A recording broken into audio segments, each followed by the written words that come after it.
Nature Mantra BP sugar thyroid reversal Nature మంత్రతో సాధ్యం.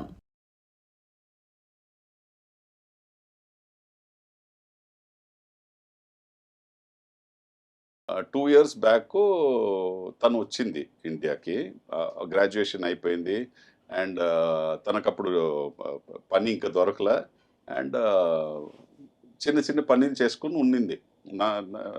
నాన్న నేను ఎంత సంపాదిస్తే నన్ను చూసుకుంటాను, నువ్వు పంపియకు, ఇంకా చాలు, నాకు ఇచ్చేసావు అన్నీ అని చెప్పి.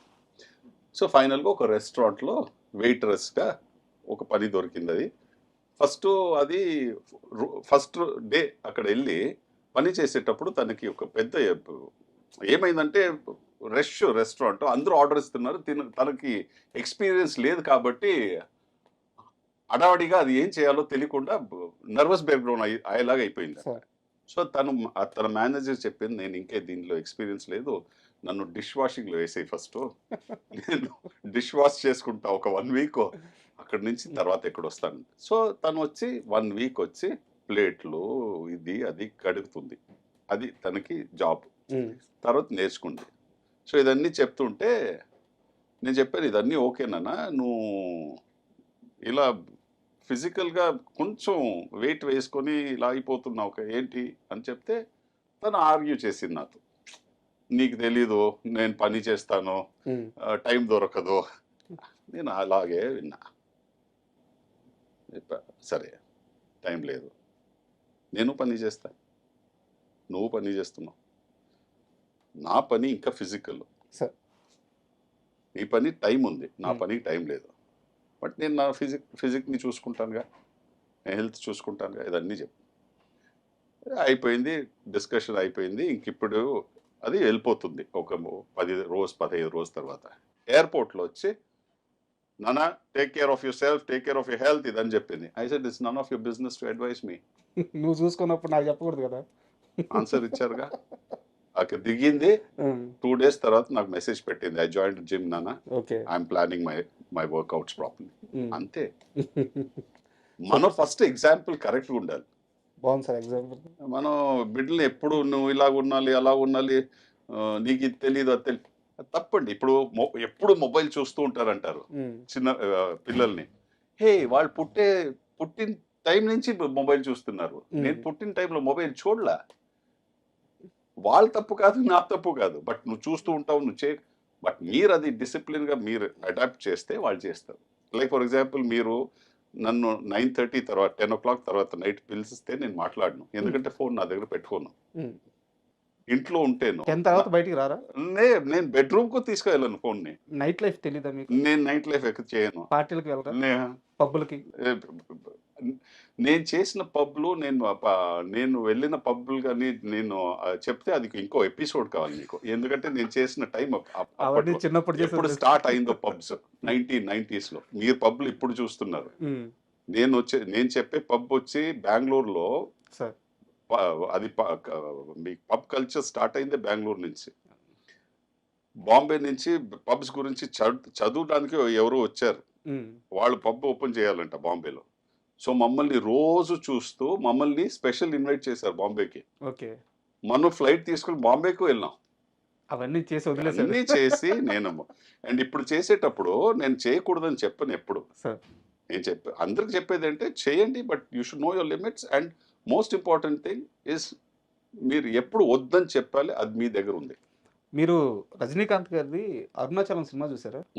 దాంట్లో అరుణాచలంలో రజనీకాంత్ గారు అంటే వాళ్ళ కొడుక్కి ఒక కండిషన్ పెడతారు, చుట్ట తాగుతున్నాడు అంటే ఒక రూమ్ నిండా చుట్టలు వేసేసి ఇక లైఫ్లో మళ్ళీ చుట్ట గురించి మాట్లాడుకున్నంత ఎంజాయ్మెంట్ చేసి ఆయన బయటికి తీసుకొస్తారు అనమాట. మీ లైఫ్లో ప్రతిదీ అలాగే జరిగింది? అలాగే. ఇప్పుడు మా అన్న ఇప్పుడు లండన్లో ఉంటాడు. చిన్నప్పుడు బాగా తినేవాడు. అప్పుడప్పుడు కిచెన్కి వెళ్తాడు, తీసుకుంటాడు, తింటాడు, అలా ఉండేవాడు. అతన్ని మా అమ్మ కంట్రోల్ చేయలేదు.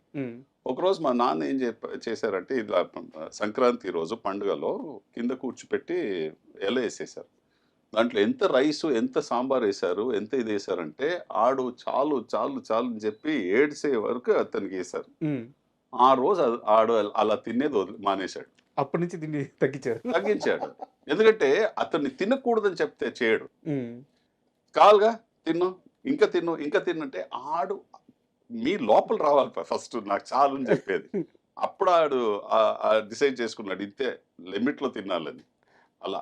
అరుణాచలం మీ ఫ్యామిలీ స్టోరీ లాగా ఉంది అయితే. అది కాదు. డెఫినెట్‌లీ కాదు. అంత డబ్బులు లేవు మా దగ్గర.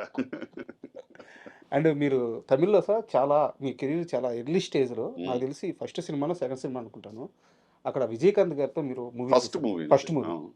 అండ్ అంటే విజయకాంత్ గారంటే అక్కడ తమిళనాడులో ఆయన మాస్ ఫాలోయింగ్ అని అంతా అవును. తెలుసు. ఇక్కడ తెలుగులో కూడా ఆయన చాలా గొప్ప సినిమాలు హ్మ్. చేస్తున్నారనమాట. ఆయనకి మంచి ఫ్యాన్స్ ఉన్నారు. అవును. విజయకాంత్ గారితో మీకు మర్చిపోలేని ఒక ఇన్సిడెంట్ ఏమన్నా ఉంటే చెప్పండి. నా ఫస్ట్ షాట్. మీ లైఫ్‌లో ఫస్ట్ షాట్. నా ఫస్ట్ షాట్ ఆయనతో చేసేటప్పుడు ఆయన, మనోరమ అలా ఆల్ గొప్ప ఆర్టిస్ట్ ఉన్నారట ఆ సార్. షాట్‌లో. సార్. సముద్రగని డైరెక్ట్ చేసిన సినిమా అది. ఓకే. నా ఫస్ట్ సినిమా తమిళ్లో. సార్. కట్ అని చెప్పిన తర్వాత సముద్రగని వచ్చి విజయకాంత్ చెప్పింది మాట ఏంటి, సార్ ఆయన చెప్తున్నప్పుడు నేను అలా చార్జ్ వస్తాను మీ ఫేస్ కంటే విజయకాంత్ ఏం చెప్పారంటే ఈ మొహాన్ని 25 ఇయర్స్ నుంచి చూస్తున్నారు, హ్మ్. ఆడు బాగా చేశాడు, ఒకే టేక్ అది హ్మ్. నేను చేసింది, సూపర్ చేశాడు, అలాగే పెట్టే అన్నారు. మీ షాట్ నా పెట్టారు. షాట్ని పెట్టే నేను పడున్నాను కింద. ఆ షాట్ అయిన తర్వాత ఆ డైలాగ్ అయిన తర్వాత ఇలా పడేయాలి కింద. హ్మ్. హ్మ్. నేను అక్కడి నుంచి ఆయన చూసా. సార్. ఐ మీన్ ఎంత కాన్ఫిడెన్స్ ఉండాలి. అవునవును. మీన్స్ తన మీద ఎంత కాన్ఫిడెన్స్ ఉన్నాయి, అది కాకుండా ఇంకొకరికి ఎంత స్పేస్ ఇస్తున్నారు ఒక హీరో. అవును. నా ఎక్స్పీరియన్స్ అలా ఉండింది ఆయనతో. సో చాలా extraordinary human being, great human being. Sir. And మీకు ఇది చెప్పాలనిపిస్తే చెప్పండి, లేకుంటే స్కిప్ చేసేసేయండి. నెక్స్ట్ తమిళనాడులో ఎలక్షన్స్ ఉన్నాయి. అక్కడ విజయ్ గారు బరిలో ఉన్నారు. ఆయన విజయ అవకాశం ఎలా ఉండబోతుంది మీకు తెలిసినంత వరకు? నేను పాలిటిక్స్ అంత ఫాలో చేయను. సార్.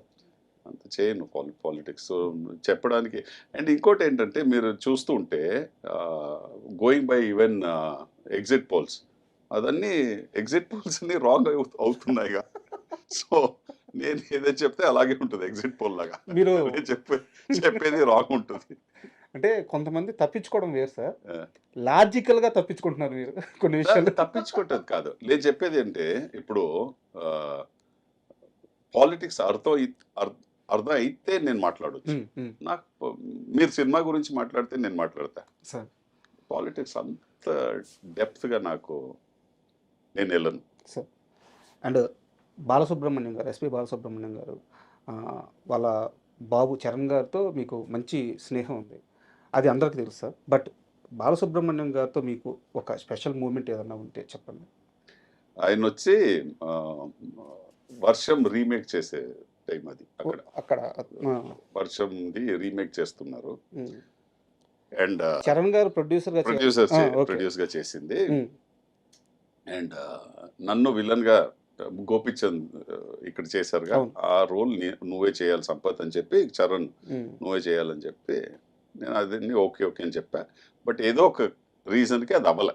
ఓకే. ఎస్పీబీ గారికి చాలా ఫీల్ అయిపోయింది, మనం ఇంత ట్రై చేసి ఇతనికి అవ్వలేదని చెప్పి ఫోన్ చేశారు. చరణ్ నేను ఒక చోట్ల ఉన్నాం, సరే నువ్వు రేపు ఇంటికి వస్తావా భోజనానికి అన్నారు. వస్తాను అంకుల్ అన్న. నెక్స్ట్ డే ఆఫ్టర్నూన్ ఆయన ఇంటికి వెళ్తే నేను, చరణ్, ఎస్పీబీ గారు, మళ్ళీ చరణ్ మదర్, మరి నలుగురు లంచ్లో ఉన్నాం. ఆయన చెప్పిన ఒకే మాట, సంపత్ ఇప్పుడు అంటున్నారుగా ఆప్షన్స్ చూద్దామని, నువ్వు ఎలా పెరగాలంటే లైఫ్లో ఆ క్యారెక్టర్కి ఆప్షన్నే లేదురా, అతన్నే వేయాలి, అలా రావాలి నువ్వు, ఎందుకంటే నీ లోపల అది ఉంది నాకు తెలుసు అని చెప్పి భోజనం చేయన్నారు. అది నేను లైఫ్లో మర్చిపోను. ఈరోజు అదే స్థాయిలో ఉన్నారు కదా మీరు. నేను ఆ స్థాయిలో ఉన్నానో లేదో తెలీదు, బట్ అంత గొప్ప వ్యక్తి అది చెప్పాలని నాకు తెలిసి was never there, not necessary, but ఆయన స్టిల్ చెప్పారు. అండ్ ఇందాక మీరు హెల్త్ గురించి చెప్పారు సార్. అంటే ఒక సంపత్ రాజు నిద్ర లేచినప్పటి నుంచి నిద్రపోయేదాకా తన డైట్ ఎలా ఉంటుంది, ఏం తింటారు? నేను అన్ని తింటానండి, బట్ అన్ని లిమిట్లో తింటా. ఒకసారి చెప్పండి, మార్నింగ్ ఎలా ఉంటుంది? నేను నా ఎగ్స్ తింటాను, వెజిటేబుల్స్, స్టీమ్డ్ వెజిటేబుల్స్ తింటాను, ఓకే, వర్కౌట్ చేస్తాను, ఓకే, తర్వాత లంచ్లో రైస్ తింటా, సాంబార్ తింటా, వెజిటేబుల్స్ తింటాను, అన్ని తింటాను. బట్ ఈవినింగ్ కొంచెం త్వరగా తినేస్తాను, ఒక 7 o'clock 7:30 లోపల తినేస్తాను. అది ఇప్పుడు ఎలాగైనా 6 లోపల తీసుకురావాలని ట్రై చేస్తున్నాను. 6 లోపల? అవును. అంటే ఈవినింగ్ మళ్ళీ రైస్ తింటారా? లేదు. అండ్ ప్రొడక్షన్ ఫుడ్ తింటారా మీరు? నాకు ఇక్కడ పెట్టేస్తారు, నాకు కీన్వా అని నా అసిస్టెంట్స్ పెట్టేస్తారు. మీరే బట్ దాంట్లో రైస్ అది బట్ సాంబార్ అని ప్రొడక్షన్ సాంబారే తింటా. అంటే ఎందుకు అడిగానంటే ఇంటర్వ్యూ స్టార్ట్ అవ్వక ముందు అక్కడ నిలబడి ఉంటే కుక్ చేస్తున్నారు. అవును, నా కీన్వా చేసేస్తారు అంతే, ఓకే అది తింటాను నేను. సార్, ఫైనల్గా అండ్ ఇప్పుడున్న చేతిలో ఉన్న ప్రాజెక్ట్స్ ఏంటి? ఇప్పుడు నేను సర్వానంద్ సినిమా చేస్తున్నాను, మీరు ఇక్కడ షూట్ చేస్తున్నారు, మన సాయి గారు డైరెక్టర్. సార్ ఇది కాకుండా ఫంకీ చేశాను. ఓకే మళ్ళీ ఇంకొక తెలుగు సినిమా స్టార్ట్ చేస్తున్నాను, బట్ ఆఫ్టర్ జనవరి. సార్ తమిళ్లో విజయ్ కొడుకు డైరెక్ట్ చేసిన సినిమా ఫినిష్ చేశాను ఇప్పుడు, జేసన్ సంజయ్ది. సార్ అండ్ కన్నడలో రిషబ్ షెట్టి అసోసియేట్ ఒక సినిమా చేశాడు, అది చేసి ఫినిష్ చేశాను. ఓకే మలయాళం సినిమా ఒక స్టార్ట్ చేస్తున్నాను. ఓకే ఇది నా ప్రాజెక్ట్స్. చేతి నిండా సినిమాలతో చాలా బిజీగా ఉన్నారు. బిజీ అంటే ఇప్పుడు ఒక 20 days గ్యాప్ తీసుకుంటున్నాను, ఆస్ట్రేలియా వెళ్ళిపోతున్నాను. సో ఈ న్యూ ఇయర్ వచ్చి నా కూతురుతో ఉంటాను, ఓ వచ్చిన వెంటనే పని స్టార్ట్ చేస్తాను. అంటే ఇంటర్వ్యూ క్లోజ్ చేసే ముందు సార్ ఒక చిన్న రిక్వెస్ట్ కాదు, మీకు కూడా ఓపెన్ అవ్వాలంటే ఓపెన్ అవ్వండి. మీ నాన్నగారిది నెల్లూరు, మాది నెల్లూరే. ఓ వెరీ గుడ్, కంగ్రాచులేషన్. అయితే మీరు కానీ మీకు దగ్గరున్న సోర్సుల ద్వారా కనుక్కొని, నాకు ఇందాక మీరు చెప్పారు మీ ఇంటి పేరు మీకు తెలియదు, తెలీదండి.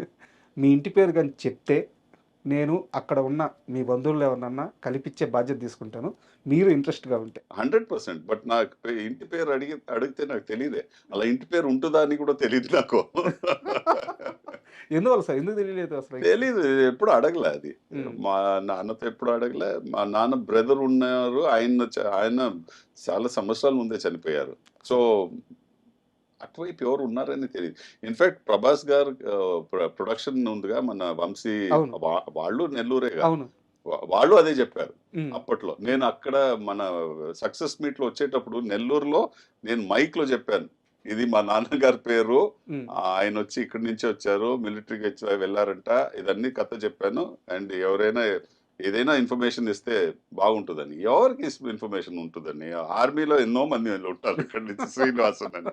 ఇది ఎలా అంటే ఒక చోట్లో మీరు రోడ్ సైడ్ లో కూర్చుంటే ఎవరో వచ్చి ఒక అడ్రస్ అడిగితే లావు ఉంటాడు, అవును. ఆ, అలా ఉంటే ఎలా చెప్పొచ్చు, ఎన్నో మంది లావు ఉంటారు అక్కడ.